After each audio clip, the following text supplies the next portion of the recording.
Bom, falar para começar de novo. Então, bom dia. Tudo bom? Eu adoro conferências como o TED, dias como hoje, que a gente fica cheio de inspiração, de criatividade, de energia. Mas, no entanto, eu queria hoje trazer um assunto que pouco se fala em conferências como essa: a depressão. E, para tanto, eu quero compartilhar com vocês uma história pessoal, muito pessoal minha. Poucas coisas me dão tanta alegria na minha vida quanto descobrir o que é ser humano, né? Aquela vontade de viver, aquela alegria. Como a gente consegue descobrir o que é a consciência, o que é estar vivo. Como conseguir entrar em harmonia, entrar em equilíbrio em todos os pilares que constituem o que é ser humano. Corpo, mente e espírito. E nessa busca, que eu venho dedicando a minha vida já há alguns anos, eu comecei a perceber algumas coisas dentro de mim. E a primeira delas era como se tivesse um buraco, né, dentro aqui do meu peito. E esse buraco era como se fosse um buraco negro que era capaz de tirar toda a minha energia, toda a minha felicidade nos momentos mais inoportunos. E buscando, tendo uma inquietação quanto a esse sentimento, eu comecei a descobrir algumas coisas. E isso me levou a um retiro de meditação de 10 dias de uma técnica budista chamada Vipassana.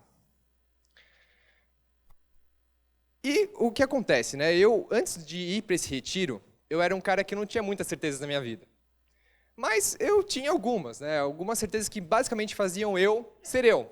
Eu acredito que todo mundo aqui deva ter essas certezas, como, por exemplo, o amor que você tem pela sua família, a sua profissão, o que você gosta de fazer, os seus hobbies. Mas o que acontece é que quando a gente vai em um processo desse, no retiro, então imagina, era um retiro de 10 dias, eu não podia falar, eu não podia ler, eu não podia escrever, eu não podia nem fazer contato ocular com outra pessoa. Eu não podia nem... eu estava sem contato nenhum com o mundo exterior. E o que aconteceu foi que, conforme eu fui, então, entrando mais e mais na minha mente, meditando 11 horas cada dia, durante os 10 dias. Então, imagina, das horas que eu estava acordado, 11 horas eu estava de olho fechado. Conforme, então, eu comecei a perceber, eu fui mais fundo na mente, além das superficialidades do dia a dia. Além do Facebook, do Instagram, do WhatsApp, aquelas 1000 mensagens que nos deixam malucos. E o que aconteceu? Longe da superficialidade do dia a dia, eu comecei a perceber que eu não eram os meus pensamentos. Eu não era a minha mente. Eu era algo muito maior do que minha mente e meus pensamentos. E eu estava tão identificado com a minha mente, com meus pensamentos, que eu não tinha essa percepção. Nós todos temos isso, né? Nós percebemos os pensamentos vindo, voltando, e muitas vezes o que acontece é que esses pensamentos são muito antagônicos. Uns mandam a gente ir para a direita, outros mandam a gente ir para a esquerda, uns mandam a gente tomar decisões por amor, outros por ódio. E tem sempre essa batalha acontecendo aqui dentro da gente. A gente não sabe dizer o que acontece. Né? E isso gera confusão, isso gera sofrimento, isso gera angústia. Mas eu queria compartilhar com vocês uma descoberta que eu fiz também a respeito disso. Por exemplo, por que isso acontece? Por que nós temos esses pensamentos tão divergentes dentro da nossa mente? Pensa comigo. Nós, seres humanos, somos seres biológicos. E nós estamos muito desconectados com a natureza. E antes que vocês vão falar, né, não, o cara foi pro retiro e pirou, né? Natureza, o que é isso? Eu garanto para vocês, eu não sou místico, zen, alternativoide, hippie, natureba, nenhuma coisa dessas. O que eu quero atentar para vocês é para o fato de que nós somos seres biológicos. Isso é um fato. E se nós somos seres biológicos, nós somos a natureza. E o que acontece é que o tempo inteiro nós estamos envoltos em ambientes como esses. Ambientes que são artificiais. Pensa comigo, isso aqui é uma construção. Claro, usamos matérias-primas, usamos insumos, construímos isso aqui, uma nova realidade, mas essa sala aqui é um ambiente artificial. Pensa na natureza como ela é, né, pura, do jeito que ela é, perfeita, o universo. Árvores, folhas, chuvas, ventos, gelo, água, vapor. Talvez até um antagonismo eu falar isso, né, mas a única lei imutável da natureza é a impermanência. E o que acontece quando a gente vive em ambientes urbanos e ambientes artificiais como esses, é que eles nos afetam de uma maneira que a gente não imagina. Porque todos esses ambientes artificiais, eles são estáticos, eles são imutáveis, eles não mudam, não são como a natureza que está sempre em constante mudança. E isso influencia em como nós somos. Influencia porque desde pequenos, como o Gustavo falou, nós somos ensinados a buscar uma definição para quem nós somos. E toda vez que nós buscamos quem nós somos e adotamos alguma coisa, decidimos ser X, Y ou Z, nós já baixamos para a nossa mente, né, para o HD, no nosso disco rígido, toda uma série de regras e comportamentos já cagados e cuspidos pela sociedade. Nessa hora que já baixamos tudo isso, nós deixamos de ser humanos. Nós perdemos a beleza do que é viver, do que é ser a beleza da natureza impermanente. E isso nos agride. Porque uma vez que você escolhe a sua profissão, a sua escolha sexual, o que quer que você seja, que defina você, você não pode mudar, não é mesmo? E foi isso a minha grande descoberta do retiro. Eu descobri que todas as minhas certezas não eram certezas. Como um bom engenheiro formado nessa faculdade, corta tudo igual a zero. Mas na hora que você corta tudo igual a zero, o que sou eu? Né? Se todas as certezas que me definiam quem era eu não são certezas, como é que eu posso me definir? Quem sou eu? E nessa hora, aí sim a depressão bateu. Foi um período difícil, doloroso. Eu praticamente morri e renasci. Eu passei por um processo de reconstrução total. Todo mundo fala que é muito bonito na inovação, desconstrução, mas se desconstrói de verdade para você ver como é que é. Não é legal. E vou te falar, talvez o pior de tudo isso, o pior de toda essa experiência, foi justamente ter nascido numa cultura ocidental como a nossa, com valores ocidentais. Porque eu vou te falar, entre familiares, amigos, não foi uma, nem duas pessoas que me sugeriram procurar uma ajuda, né? Afinal, eu mal tinha vontade de sair da cama. Se não fosse uma posição de bolinha embaixo do cobertor na cama, não era o suficiente. Eu mal conseguia assistir um filme. Tudo me fazia muito mal. A Matrix me fazia muito mal. E é óbvio, né? Claro, é típico da nossa cultura isso. Afinal, se eu tenho algum problema, eu pago meus R$400 uma consulta, e em 20 minutos o cara vai conseguir descobrir exatamente quem eu sou, a pessoa que eu sou, ele vai me dar algum medicamento e pronto, vai resolver. O que acontece nessa hora é que os medicamentos nada mais são do que um atalho, né? Eles podem até te deixar melhor, mas isso vai depois aparecer de novo. Pode ter certeza, doenças somáticas, câncer, mais depressão, mais ansiedade. Se eu tivesse nascido numa aldeia indígena, por exemplo, sabe qual que seria o meu tratamento? Eles iam me colocar numa oca como essa, no escuro, iam me alimentar de tempos em tempos para garantir que as minhas funções vitais estavam boas, e eu só ia sair de lá, depois de muita meditação, depois de muito entendimento do que eu sou de verdade. Na nossa sociedade é assim, né? Ai, não posso ficar triste, me dá um remedinho. Ai, não posso ter dor de cabeça, dá um remedinho, eu preciso continuar com a minha vida, preciso continuar a trabalhar, eu tenho que pagar minhas contas. Nós não podemos usar ao luxo de afundar na tristeza, de aprender com ela.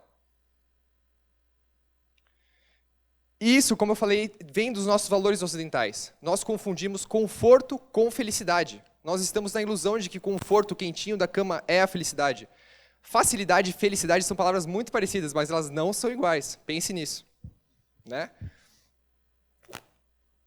E quando eu percebi tudo isso, eu comecei a perceber que eu estava vivendo numa ilusão construída pela minha mente. Uma ilusão que todo mundo aqui compartilha. Não se engane, você também faz parte disso. Nós vivemos um mundo que é construído pela nossa mente. E se vocês duvidam, eu vou te dar um exemplo bem prático agora, para você perceber isso. Por exemplo, agora que eu estou falando com vocês, é porque eu tenho alguma coisa aqui dentro da minha mente que eu quero expressar, que eu preciso falar para vocês. Mas, no momento em que eu transformo em palavras o que está acontecendo dentro da minha mente, já não é exatamente o que está na minha mente. É, no máximo, uma representação grosseira do que está se passando aqui dentro. E você, por sua vez, na hora que você ouve o que eu estou falando, as palavras que eu estou falando, e você aplica o seu filtro, como o nosso amigo hipopótamo aqui, a sua lente de mundo, afinal, você é uma pessoa diferente, você é fruto de toda uma sua experiência, tudo que você viveu, né? Cada um é diferente, cada um enxerga as coisas de um jeito. Na hora que você, então, aplica o seu filtro, já é uma coisa completamente diferente. É como se a gente estivesse brincando no telefone sem fio, né? De 4 fases o tempo inteiro, só que nós não estamos conscientes.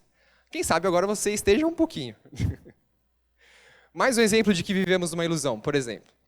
Quem lembra desse caso da imagem do vestido? Uns viam a imagem branca e dourada, outros viam preto e azul. Isso gerava muita confusão na gente, né? Mas, na verdade, essa imagem foi a primeira vez que algo se tornou popular o suficiente para mostrar para todo mundo que nem todo mundo vê o mundo do mesmo jeito. E o mais legal de tudo isso é que esse vestido ele não tinha time de futebol, ele não tinha religião, ele não tinha partido político. Não era uma discussão atrelada à religião, política ou futebol. Então dava para se discutir de um jeito um pouquinho mais saudável. O que aconteceu com a mente de muitas pessoas, eu me incluo nisso, quando aconteceu isso, né? Você vê a imagem, enxerga uma cor e passa para o seu colega, ele vê outra cor, o que acontecia era mais ou menos assim. Primeiro vinha a negação. Você falava, não, peraí, será que eu estou certo? Não, não, certeza, o vestido é azul, não pode ser outra cor, é azul. Se o fulano viu branco, não, tá delirando. O que ele viu branco? É azul e pronto. E negação é a primeira parte, mas é a mais fácil, é a mais cômoda. Nós não saímos da nossa zona de conforto, nós estamos fechados a todo tipo de possibilidades e nós continuamos com a nossa visão, né? Não temos evolução, não temos nada. Logo em seguida, a nossa mente começa a evoluir um pouco mais, né? Quando ela passa da negação, ela passa de procurar referências externas, ela então começa a olhar para dentro. Nós então começamos a pensar, puxa, não, peraí, mas será que sou eu? Será que tem um problema comigo? Por que eu vi azul? Será que é porque eu não li os livros da faculdade? Eu não li os livros certos? Eu não estou fazendo meus exercícios? Não estou tomando água de manhã? O que é? Né? Já sei. É um problema com o meu olho. Eu vou ligar para o meu oftalmo, vou resolver isso rapidinho. Ele vai dizer o que está acontecendo comigo. Nessa hora, nós já começamos a perceber que tanto negar quanto procurar soluções externas de nada vão adiantar para esse problema. Quem sabe agora é a hora de olhar para dentro e, quem sabe, perceber que podemos ter algum problema. E, finalmente, a mente chega num último estágio, que é a aceitação. É aceitar que, de repente, puxa, o fulano, eu não posso usar o fulano de referência. Eu tenho que ser sincero comigo mesmo. Ele é uma pessoa diferente, como eu disse. É outra pessoa, outra educação, outro modo de viver. Claro, né? Se o fulano torce para aquele time, o Piraporinha de Bom Jesus, é claro que ele está vendo vestido branco. Sabe, se ele é capaz de torcer para esse time, sabe o que vai passar na cabeça dele? E o que eu queria, assim, para fechar tudo isso, eu queria deixar com vocês 4 conceitos sobre essa minha experiência de meditar 10 dias e o que a depressão me trouxe.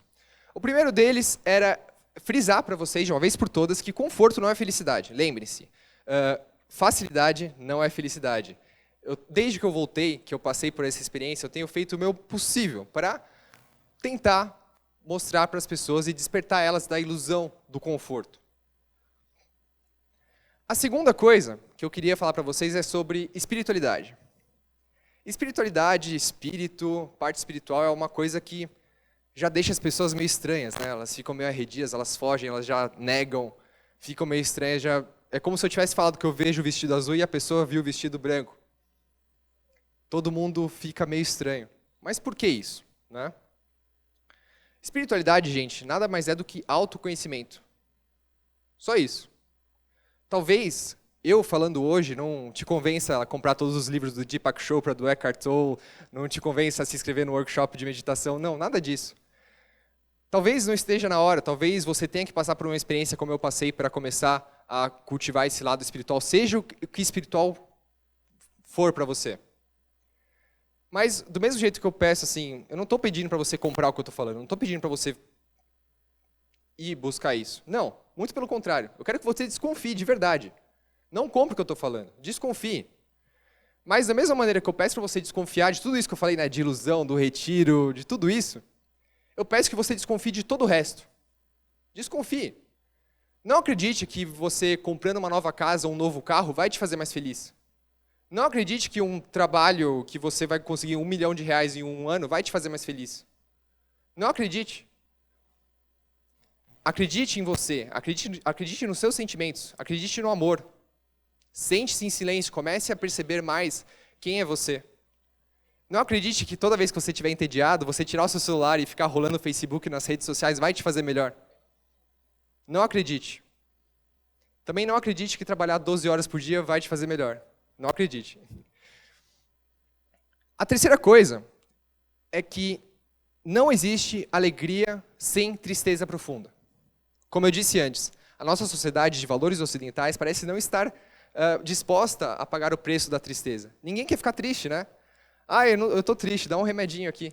Eu estou triste, acho que eu vou dar uma volta, vou tomar uma cerveja, vou fazer alguma coisa. E é nessas horas que a gente tem que fazer o oposto, a gente tem que cultivar a tristeza, a gente tem que curtir a tristeza e entender o que ela tem a nos ensinar.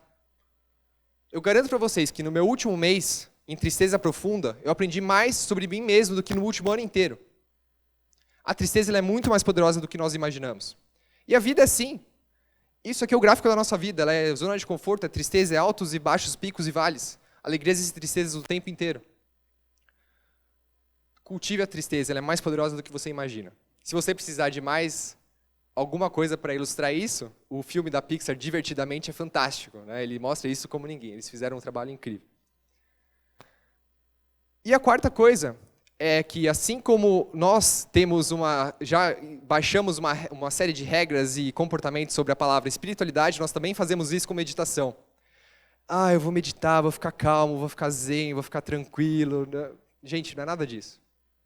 O que a meditação é nada mais do que uma técnica que empodera você a enxergar o que acontece dentro de nós. Né? Só isso. Como eu falei antes, no começo, que nós temos sempre pensamentos divergentes. O que a meditação faz é justamente te empoderar a observar essas divergências que acontecem dentro de você. Pense que o tempo inteiro você é luz e sombra. Você é bem e você é mal. Você tem tudo isso dentro de você. Nós somos tudo isso. E o que a meditação faz é justamente dar uma técnica para você observar tudo isso e criar harmonia entre essas divergências. Essa obra mostra isso como nunca vi uma coisa que mostrasse isso tão bem como essa obra. Essa obra, por acaso, se chama Harmonia dos Dragões, do Andrew Jones.